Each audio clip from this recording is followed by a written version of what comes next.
today's video, we will be going over a bit of a history lesson regarding America's first official street gangs.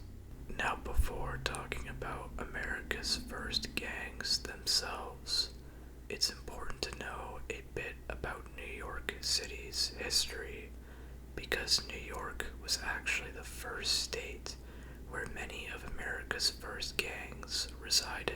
In 1820, there was roughly 123,000 people living in New York, with most of this population living in Lower Manhattan, below 14th Street.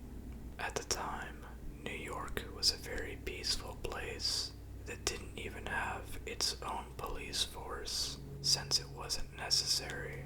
Newspapers at the time in New York were also much more concerned with news regarding ship departures, treaty negotiations, and legislative debates, rather than reporting crime.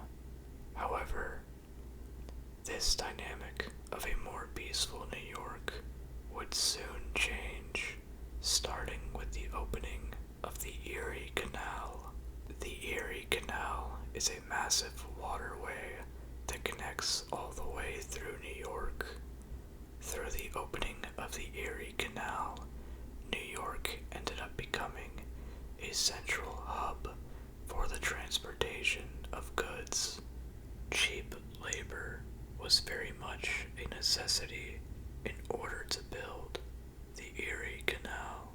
With having such a demand for labor, and with many immigrants entering the United States for the first time through New York, many of these immigrants would take up this surplus demand for labor. Now, New York City grew extremely fast, and it actually grew so fast that New York City itself could not keep up with the rapid population growth. This population growth was so fast that apartment tracts began to spring up on the streets. Sewers couldn't maintain the amount of waste, and there was a low amount of safe drinking water. Now, as you can imagine, having such an overcrowded city with a lack of sanitation gave birth to many medical and criminal outbreaks. The largest group of immigrants that had entered America in the 1820s were the Irish. In an effort to maintain their ethnic heritage, the Irish would open their own cheap grocery speakeasies throughout their neighborhood, which was called the Five Points. The Five Points gave birth to the first official gangs here in America. The Five Points was an area within the Paradise Square district where 5 streets once intersected. The unsanitary conditions of the Five Points led many of the middle-class citizens who once occupied the area to leave, with many Irish immigrants replacing them. The Irish opened their own green grocery stores as a result of many immigrants lacking the funds to buy at established markets. These speakeasies would also be used as disguised locations for illegal actions, with the very first one being created by a woman by the name of Rosanna Beers.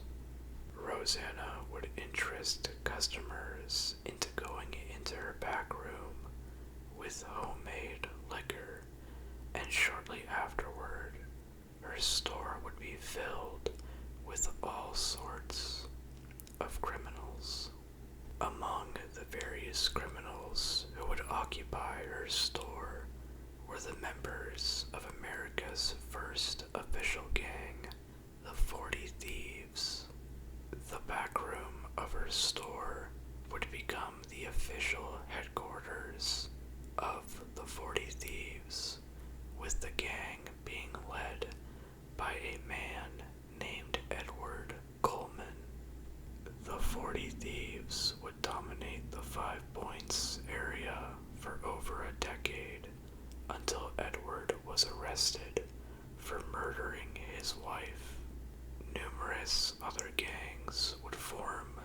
these green grocery stores, with one of the most prominent being the Roach Guards. One of the main objectives of the Roach Guards was to actually defend the liquor sellers of the 5 Points. At a meeting of the Roach Guards, a member of a dissident faction within the gang actually threw a dead rabbit into the crowd. This is significant because in Irish culture, a dead rabbit is a sign to be fearful of a man. This faction would then split apart from the Roach Guards and form their own gang called the Dead Rabbits. The Roach Guards were absolutely furious with this decision and declared the Dead Rabbits their sworn enemy. The attire of the Dead Rabbits was a red stripe on their pants, with the leader Tom Walsh carrying an impaled dead rabbit on a spike. Among some of the other first American gangs were also the Plug Uglies. The Plug Uglies were known as very large Irishmen who were seen as some of the toughest gangsters of the 5 Points. Another gang were the Shirt Tails, who were known for wearing their shirts outside of their trousers, as well as wearing plug hats. Another area that created many early gangs was known as the Bowery.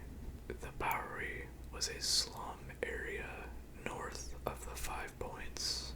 In the Bowery, many young men would work as butchers throughout numerous slaughterhouses located in the area. A gang that would emerge from this area would be known as the Bowery Boys, who would often fight against the Dead Rabbits. These battles between these two gangs were so intense that not even local law enforcement or the National Guard could even end them. Instead, in order to end these battles, the U.S. Army themselves would have to get involved.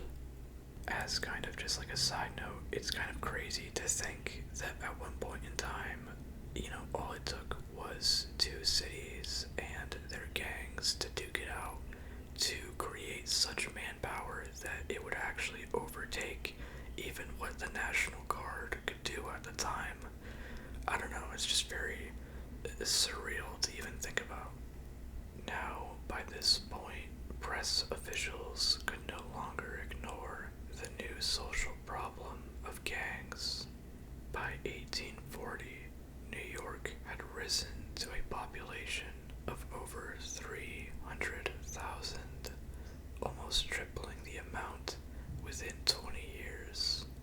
A place that had once been seen as a peace haven had now been infested with crime, as well as multiple other large cities in America now beginning to also see emergences of gang activity. Although this new social problem at the time was now emerging in other areas, New York still would remain the largest center of America's gang activity for the remainder of the 19th century.